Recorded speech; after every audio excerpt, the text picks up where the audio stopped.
Hey everybody, this is Brad from Johnson Small Engines, better known as the one-hand mechanic. If I can do it, you can too. Today we are working on a Craftsman T110, and I'm going to show you, in my opinion, how to install a blade engagement cable. If you want to make sure that you know what machine you have, as far as looking up your parts and knowing if it's made by MTD or not, you're going to come over here underneath the seat.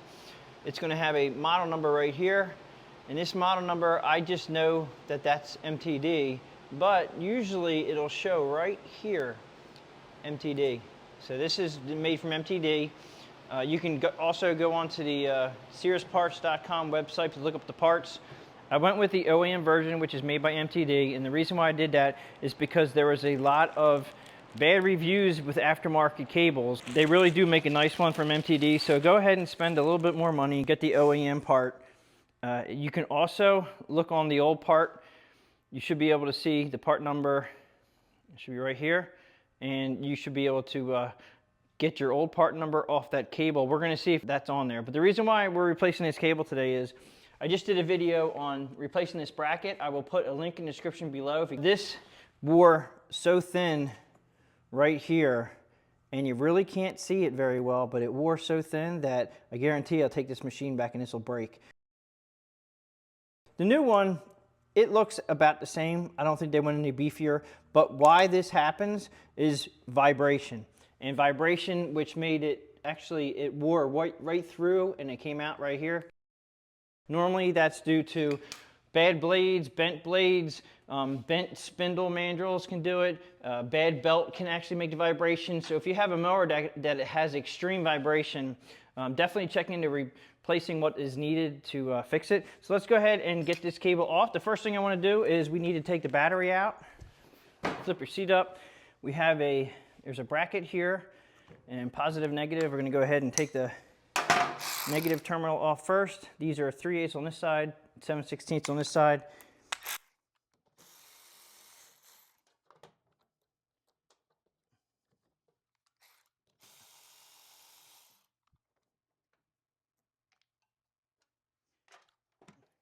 We have this bar right here. These bars can be a bear sometimes to get off, so I just use a puller. I push down, and then I pull out, and then it comes right up.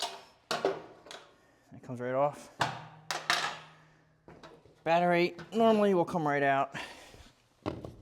Now we do have to get down below. These are the battery bracket hold downs. Very inexpensive way to hold a battery, but they do work. And as you can see, there's little teeny groove right here. That's how you get them in and out, just like that. We're going to take this one out too. This one goes the other direction. There's a little hole, there's a little slice in the bracket right there. You can just tip them and then pull them up and then out.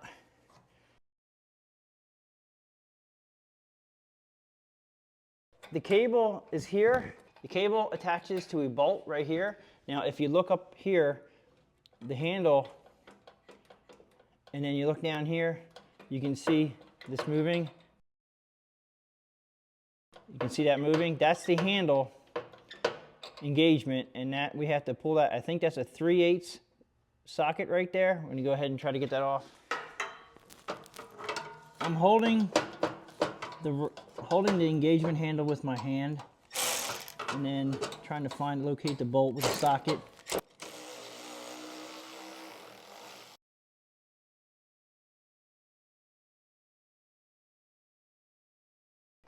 Okay, so I just got the cable out. Now this is a shoulder bolt, and it's important. Now it's fine thread, so you got to be careful you don't lose this bolt. And then down below the cable itself, there is a bracket. Just by looking at the new cable, it helps you. The clip right here, that's what holds this in, the bracket down there, and you have to pinch this clip in and then pull the cable out. But when you insert it, it'll just plug and play. You push it in, it locks itself in. But to get it out, you have to push these in and pull that out. Okay, so I pinched it below with 90-degree pliers. The hard part is pinching it and pulling it with the other hand, and me being one-handed, it's a little bit tougher for me. All right, so I have to turn it so I can push those clamps in, push those clips in, and then try to pull it down, out, all at the same time. There it is. Okay, so there's the cable. I do like the fact that MTD, one of the big problems with these cables too is that they get moisture in them and they don't slide back and forth easily, but MTD made theirs pretty permanent with their little boot here. So this does not even actually slide off very easily, which is good because you don't want moisture to go inside that cable. So this cable was actually working. If you have blade engagement problems, make sure your cable is running smooth, and you can just do that by checking it while it's on the machine. I'm gonna go from underneath.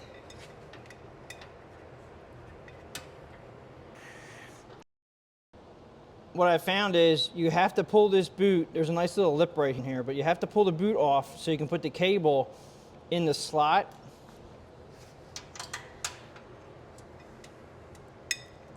The cable has to fit through this slot so you can push the cable up into the hole and it locks in.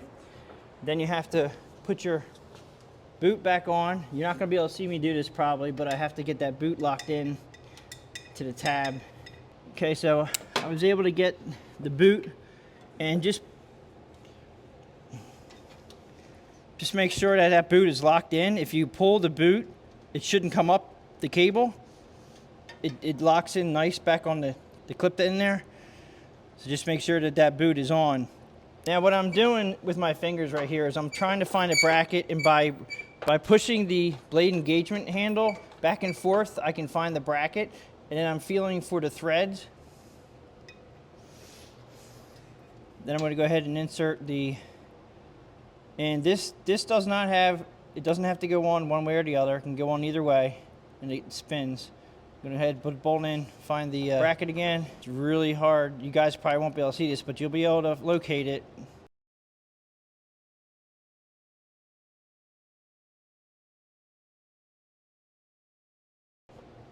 Okay, so that's in there hand tight. We're going to go ahead and wrench it on.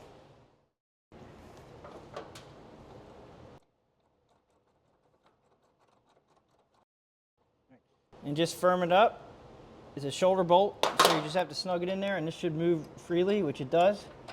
All right, so that's okay. So the back end coming down just goes, it wraps around the axle right here, and then you just put it forward to your mower deck.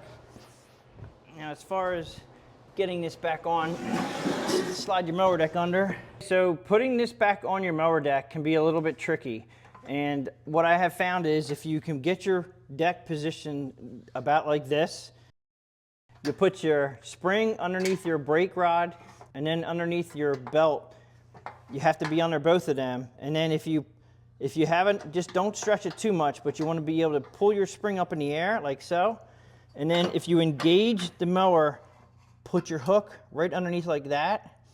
It'll slide in very easily. And it can be a pain, but that is what I found the best way to do it. Now what I'm going to do is I'm going to recenter your mower deck a little bit. There's a bracket right here that this has to go into, and you just engage, again, you engage your mower deck a little bit by hand, and then you put that cable through. There's a slot, and that'll just clip in like so, just like that. That usually will hold it in, but there is also a clip here that is supposed to go in. You can go in from either side. Just like so. That holds it in. We're going to go ahead and put your mower deck back on. Okay, so we're going to go ahead and put these brackets back in for the battery. There's a little teeny notch right there.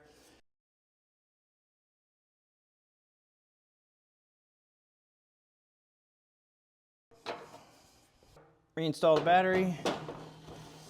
Make sure your cables are loose right back here. They have a little notch for your cables to go right here so you don't get them pinched.